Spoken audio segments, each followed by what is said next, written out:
समय में हमारे छत्तीसगढ़ के IIIT ने न केवल देश में बल्कि विश्व में अपना स्थान बनाया है और इसके उज्जवल भविष्य की कामना करता हूँ। यहाँ के छात्र छात्राओं ने जो मेहनत की है और यहाँ की जो पढ़ाई हो रही है, तो सभी प्रोफेसर को भी बधाई देता हूँ। 100% प्लेसमेंट हुआ है, सबको बधाई शुभकामनाएं। अब शाम को भी आज आपके नाम के अभी डॉक्टर भूपेश बघेल होने जा रहे हैं।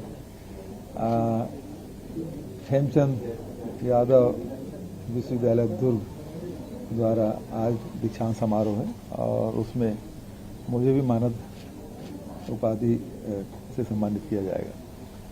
ये कल एक बैठक हुई भारतीय जनता पार्टी की, सरोज पांडे जी ने कहा कि 2018 के आंकड़े जो थे वो कार्यकर्ताओं को समझ में आ गए थे, नेताओं को उसको समझने में समय लगा।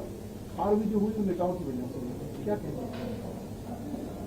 अब उसकी समीक्षा के बारे में मुझे क्या पता। 5 साल बाद यदि उनको समझ आ रहा है तो बहुत 5 साल पीछे चल रहे हैं।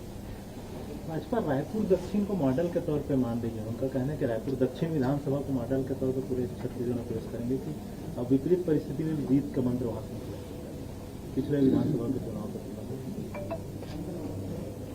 हर राजनीतिक दल कार्य योजना बना रही है और अपने अपने हिसाब से तैयारी कर रहे हैं। हम लोग 5 साल के जो कार्य हैं, उसकी जो उपलब्धि है, उसको लेकर जनता के बीच में जाएंगे। चाहे किसान हो, मजदूर हो, आदिवासी हो, नौजवान हो, महिलाएं हो, सब लिए जो काम हम लोगों ने किया है उसको लेकर हम जनता के बीच में जाएंगे। बीजेपी के प्रभारियों के दौरे बढ़ गए हैं। ओम माथुर 6 दिन के लिए छत्तीसगढ़ आए हुए हैं, बस्तर भी जाएंगे। तो अभी मंत्री लोग भी आए हैं। अब मंत्री के बाद अब संगठन के लोग आए हैं, फिर मंत्री लोग आएंगे। कर्नाटक चुनाव में भी भाजपा के नेताओं की ड्यूटी लगी है। पूर्व मुख्यमंत्री डॉक्टर रमन सिंह, अरुण साव, अच्छा, पहली बार लगा है, अलग अलग विधानसभा वर्षों बाद। चलो अच्छी बात है, हमारी शुभकामनाएं। कम से कम पूछे तो उनको।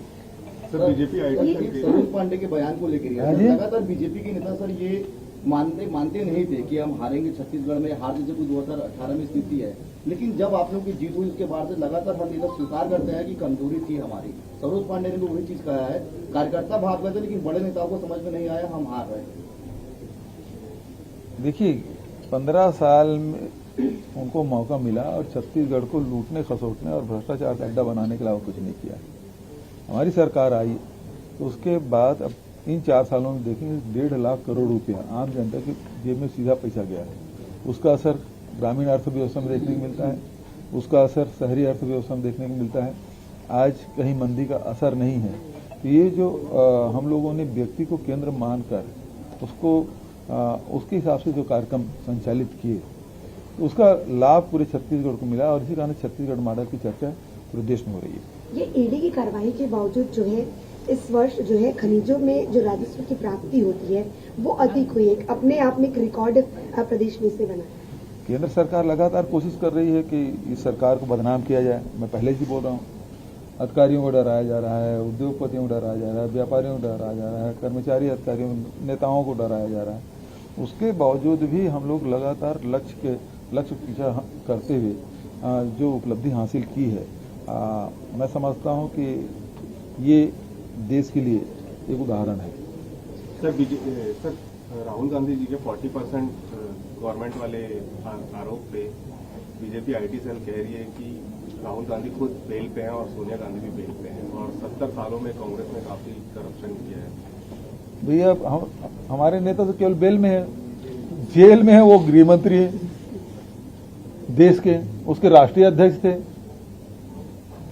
तो सवाल इस बात का है कि आप किसी भी फंसाएं, बदनाम करने के लिए आप कुछ भी कर दें। नेशनल हेराल्ड किसका है और जो कंपनी बनी थी वो किसका है, यंग इंडिया किसका है, और उसमें कौन सा मनी लॉन्ड्रिंग हो गया जिसमें गिरफ्तारी कर रहे हैं।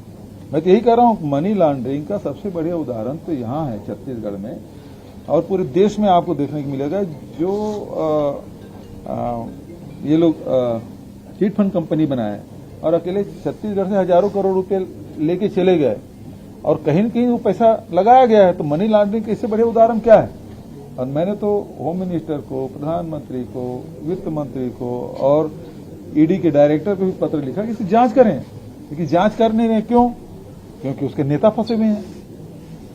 अभी जिस प्रकार से जो महादेव के बारे में तो रजिस्टर तो कर ले केस, कार्रवाई क्यों नहीं कर रहे हैं? जब हम लोग कार्रवाई कर रहे थे तो कहते थे कि कांग्रेस के नेता शामिल है, और हम लोग कार्रवाई की तो तुरंत उन्होंने केस रजिस्टर कर लिया ईडी ने। अब कोई कार्रवाई नहीं कर रहे हैं, क्यों? हकीकत सामने आ गया है, उनको पता है, तो उसको रोक दिया गया, क्योंकि वो भारतीय जनता पार्टी के नेताओं की तरफ जा रहा है, वो इसलिए उसको रोका गया है। तो ये केस तो ये है, लेकिन अब ये राजनीति के चलते लोगों को फंसाने का काम, डराने का काम, धमकाने का काम, बदनाम करने का काम कर रहे हैं।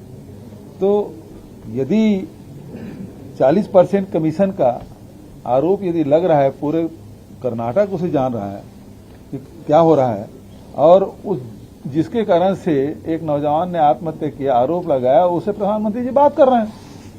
इससे बड़े उदाहरण और क्या हो सकता है? तो भ्रष्टाचार कोई मुद्दा नहीं है, ये बात तो सत्यपाल मलिक जी जो राज्यपाल थे उन्होंने कहा। तो यदि भ्रष्टाचार मुद्दा है, भ्रष्टाचारों का संरक्षण नहीं है, तो अडानी के केस में आज तक के ईडी, सीबी, ये क्यों आज तक के कोई कार्रवाई अडानी के खिलाफ क्यों नहीं किया?